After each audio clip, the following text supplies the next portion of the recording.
Hey guys, Lucky Imdog here, and I am going to be doing a build showcase for the current Lightning Striker Raider that I'm playing in Scourge League.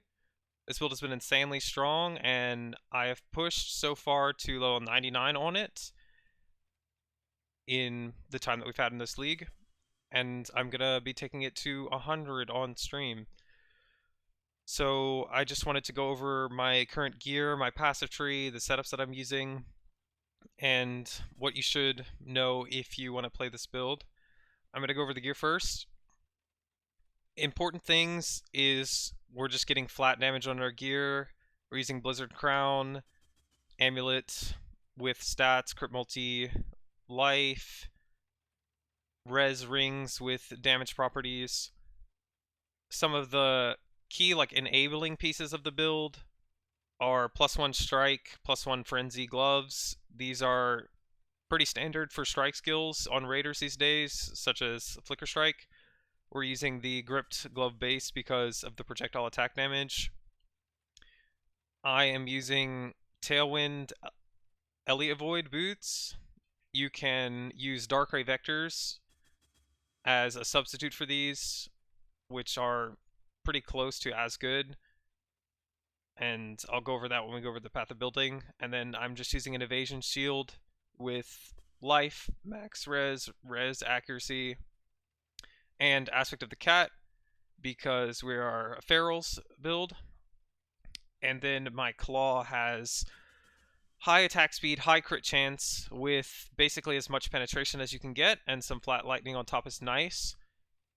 Real key point is you do not really want or need a super high LE DPS claw. A lot of people have asked, what's the DPS on your claw? What kind of DPS on the claw do you need to do in-game hard stuff? And you don't need a lot. This claw has about 150 to 200 LE DPS, if that. But we have so much crit and attack speed scaling through frenzy charges and the passive tree that the best thing for us is to get the highest base crit and attack speed we can, with penetration being the best modifier after that. And any flat damage you can get is pretty much a bonus. My passive tree will go over in the path of building and the masteries that I take. And so yeah, I'm going to swap to that. So I have two passive trees for this build. This one is the tree before you have certain gear upgrades. This is the tree that I have right now with the clusters jewel in, and I actually don't have a Watcher's Eye in here. I'm using just a 1 mod Watcher's Eye with determination 8% physical damage reduction instead of this jewel. I'll update that when I post this video. But the main thing is we are just scaling crit, we're scaling spell suppression, and we're taking some aura nodes so that we can run a lot of auras to have really insane defenses. So right now, this is the calcs with my flasks up. We have 160 EHP to basically all of the elements with my Molten Shell up as well. So this feels incredibly tanky. And on top of this huge mitigation through the spell suppression, the armor, and the max res, we also have 80% chance to evade, which basically means stuff rarely ever hits you. The armor and LE mitigation is mostly for ground effects and explosions, just the random stuff that this game can throw at you sometimes. So this is the in-game passive tree for once you have two things, which is elemental avoidance on either a shield or boots, at least 30%, because that allows you to drop these nodes, and as well to swap to this tree you need a cluster jewel with attack damage leech, or to have leech somewhere. So the earlier tree looks something like this, where we're dropping the cluster jewel, in exchange taking these nodes to have elemental avoidance at 100%, which is really necessary for most builds to have elemental avoidance or some kind of elemental mitigation. And this is capped through this wheel, and our ascendancy. And then the other really important thing to note on this passive tree is that we are running a lot of auras.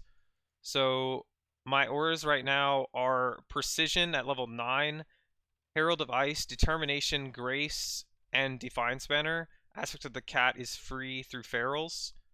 So in order to fit all these amazing defensive auras and to get these incredible defensive stats, we need to invest a little bit on the passive tree to get some reduced mana reserved. So we're taking this wheel with the Mana Reservation Mastery. We're taking the Grace Reservation Mastery, and down here we're taking the Determination Reservation Mastery. So this setup with the auras is really what takes the build from being just like an average elemental attack build raider to being incredibly tanky. Like, until you've played a build like this where you have like 80% chance to evade and 80% fizz reduction with almost 80% max res, it feels so tanky. I'm been doing double beyond maps, pushing XP, and I haven't died since level 94 when I was still setting up some gear stuff, and I'm now level 99. So yeah, I'm gonna post this full POB in the description. And if you guys have questions about the mechanics of the build, you can come by and ask stream or ask in YouTube comments. And yeah, I'll go over the setup for the skill gems really quick. This is just our regular lightning strike. Please use Vol lightning strike. It's amazing. We're using a protector totem and a hydrosphere. With our additional strike gloves, we can hit the hydrosphere with a strike, which basically doubles this number that you see right here against a single target. And we have a culling strike in here to cull bosses. This is an aura setup. We have Molten Shell, Second Wind Dash on life tap. We have a Sniper's Mark with Enhance, and then a Defiance Banner and Aspect of the Cat crafted on your gear somewhere. So yeah, this is the build, and it's been incredibly fun to play. It's incredibly fast, it's incredibly tanky, and it does a lot of damage. With my default passive tree and cat stealth active, we're looking at about 10 million damage on this, as well as having 2 Vol lightning strikes to call on for about 2 million DPS each.